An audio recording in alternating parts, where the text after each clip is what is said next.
Hello, everybody. Scott Golden here with the World Class Championship Wrestling Review Series.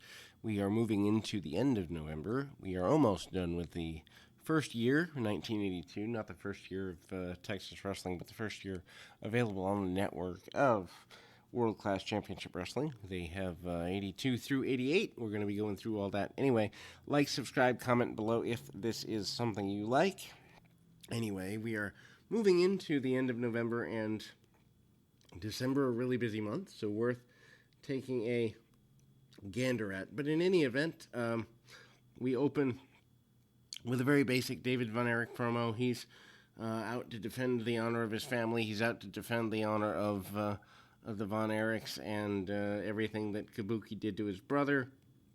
Of course, Kabuki taking the bounty of Ric Flair at the behest of Gary Hart, and eventually getting Kerry laid up for a bit. And then we move into a Gary Hart promo where he reasonably denies, hey, Kevin, you need to be worried about the Kabuki. Kabuki's going to take you out just like he did your brother. It is what it is, and things are about to get dangerous here. We move into a Von Erich match. This time, Kerry Von Erich against Captain Frank Dusek. Dusek, of course, a manager primarily, but wrestler upon occasion. More so wrestler in the second half of 1982. We, see some real basic holds by Kerry. Kerry working over the legs. I think this is his first match back after the injury, so we're kind of looking to see, in kayfabe anyway, what his leg can handle. We actually see Dusek smartly working over the leg of Kerry. The announcer's given a chance to kind of work with that. Shinbreaker kicks off the figure four, does Kerry. Kerry is, advancing, albeit a bit slowly. Short match, about 4 minutes or so. And Kerry wins with the discus punch. He obviously is ready for Ric Flair. Just a month or so later, Christmas night of 1982, Kerry out and saying that he is about a month away from being ready, but that he will be ready to be your World Heavyweight Champion of the National Wrestling Alliance. That is the message there.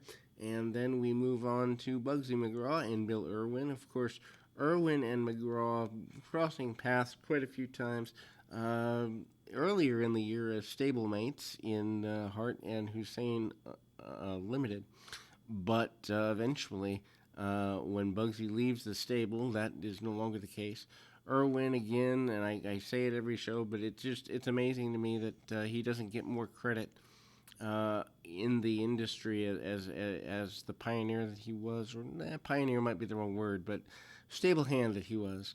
Very slow match. We see some chin locks. We see various front face locks and the like from Bugsy McGraw. McGraw slows the match down, keeps holds on, but is able to use one thing that Bugsy does super, super well, using facial expressions and the like to keep the crowd entertained and maintained during slower portions of a match. I think guys and ladies today miss the value of facial expressions and over-exaggerated selling. Something as simple as the way that Bugsy will sell a punch. He'll take a punch, he'll look out to the crowd, and he'll shake his head, and then he'll fall over. But that 2-3 second interaction is what draws people into feeling sympathy. They don't necessarily know what it feels like to go through a pile driver, but they do know what it feels like to be in pain. And so we go back into the fight. They fight on the apron here. I don't remember entirely whether I believe they go to a double count out here without resolution. They go just under 10 minutes or so. Referee having trouble pulling them apart, and that is that. We then move into David Von Erich saying that he cannot wait to face the great Kabuki. David, of course, on the ranch, and he's doing an on-set promo where he's talking about being really excited to be back with his brothers. They start to talk about the six-man tag team championships that will be determined, I believe, in December, and just a lot of positivity and a lot of excitement to be back from Florida and all that, and really enjoying the horse and just enjoying being a talent that's back home, and I think that translates well for 1982. I think it would translate to well for 2022. I think there's a certain connectability to returning home and kind of being that prodigal son, metaphorically speaking. We move on to Gary Hart cutting a promo about the bounty of Ric Flair. He says it's not a bounty at all, that he bought Flair a Lincoln Continental car, and Flair likes expensive, extravagant things, and we know that Lincolns and good cars come from Texas, and so $10,000 for the car, $2,500 for Gary's time, and that's how he winds up at things.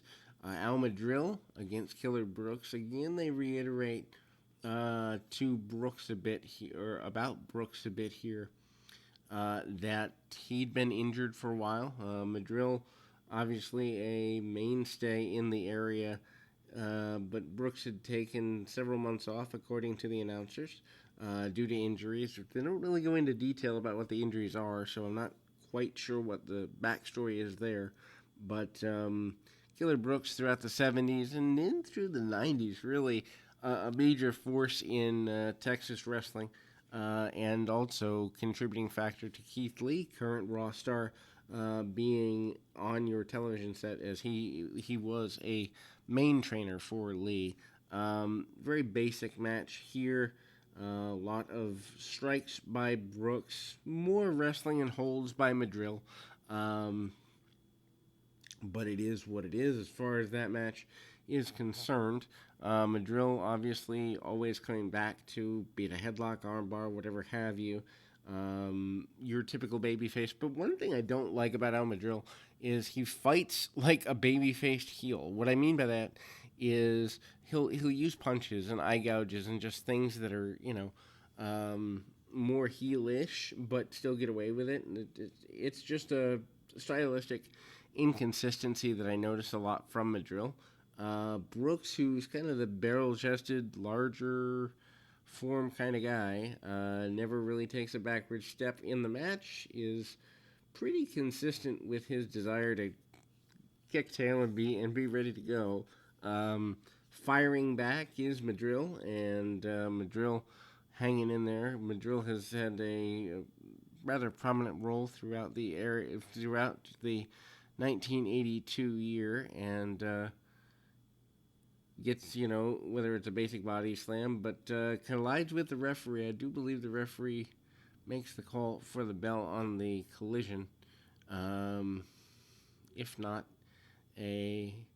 does make the call for the bell, and a victory by disqualification for Tim Brooks, which I guess if you're trying to reestablish Brooks makes reasonable sense. David Von Erich and the Great Kabuki up next as your main event, and they have about 15 minutes before they go anywhere here. Obviously, Kabuki is a mainstay. Hussein out with Kabuki this time, which is more rare than not. Of course, David Von Erich, been in Florida. David Von Erich, many people say, was the chosen Von Erich to be the world champion, and that doesn't happen. David taking control of the match early, goes for the claw early, uses power and speed primarily against Kabuki. Eventually does get the claw on the stomach. Kabuki uses some underhanded martial arts shots to illegal parts of the body to get things going back his way, and Kabuki not above cheating if it benefits Hart and Hussein Unlimited or himself in general. We then see a very good back and forth match.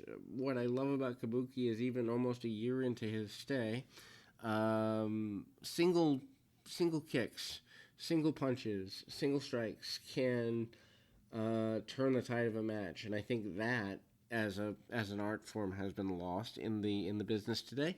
Um, the ability of Kabuki to withstand the claw is probably, I'm guessing, more prominent than anyone else, as there's several times that the claw is used throughout this particular match, and Kabuki in the claw for several minutes, quite a few times, which is bizarre because normally we see people fall to the claw quite a bit.